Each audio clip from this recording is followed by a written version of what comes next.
baada ya wakati wa Kaini na Habili, Mungu alimwambia Nabii Musa, uhai wa mwili huu katika hiyo damu, nami nimewapa ninyi hiyo damu juu ya madhabahu ili kufanya upatanisho kwa ajili ya nafsi zenu, kwani ni hiyo damu ifanyayo upatanisho kwa sababu ya nafsi. Kisha ataweka mkono wake juu ya kichwa cha hiyo sadaka ya kuteketezwa, nayo itakubaliwa kwa ajili yake ili kufanya upatanisho kwa ajili yake. Maana ya upatanisho ni nini? Unahusisha kulipa gharama fidia inayotakiwa ili dhambi ziweze kufunikwa, kuoshwa na kusamehewa.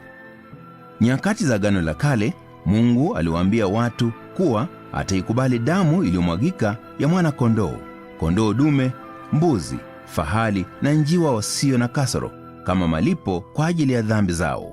Damu hiyo italeta upatanisho kuifunika dhambi, lakini tu hadi siku ile Mungu atakapotoa sadaka iliyo kamilifu kuilipia gharama halisi inayotakiwa na sheria ya dhambi na mauti. Sasa mwangalie Kaini na kile anachotaka kumtolea Mungu. Amechagua matunda na maboga mazuri. Alitoka jasho hasa kuipata sadaka hii, lakini haikuweza kufunika dhambi zake kwa sababu haikuwa na damu, haikuwa na malipo ya kifo.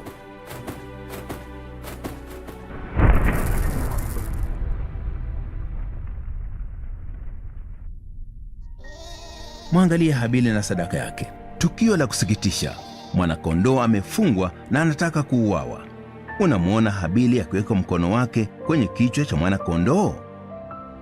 Kwa sababu Habili aliuamini mpango wa Mungu, Mungu alizichukua dhambi zote za Habili na kuziweka juu ya mwana-kondoo. Habili anamshukuru Bwana kuwa ingawa yeye anaistahili hukumu ya kifo, Mungu ataikubali damu ya mwana-kondoo ifunike dhambi.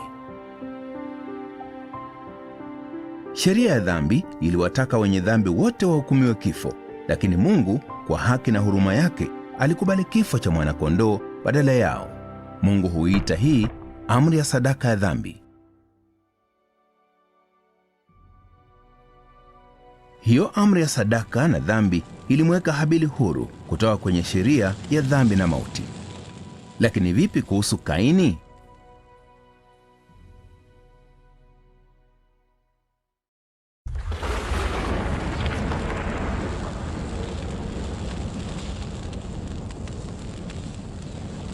Unayaona madhabahu ya Kaini?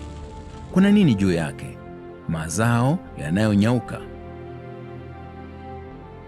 Sasa yaangalie madhabahu ya Habili. Kuna nini juu yake? Damu na majivu. Mungu aliwafikiriaje hawa ndugu wawili na ibada zao? Bwana akamtakabali Habili na sadaka yake, lakini Kaini hakumtakabali wala sadaka yake. Hatuambii Mungu alivyoonyesha kibali chake kwa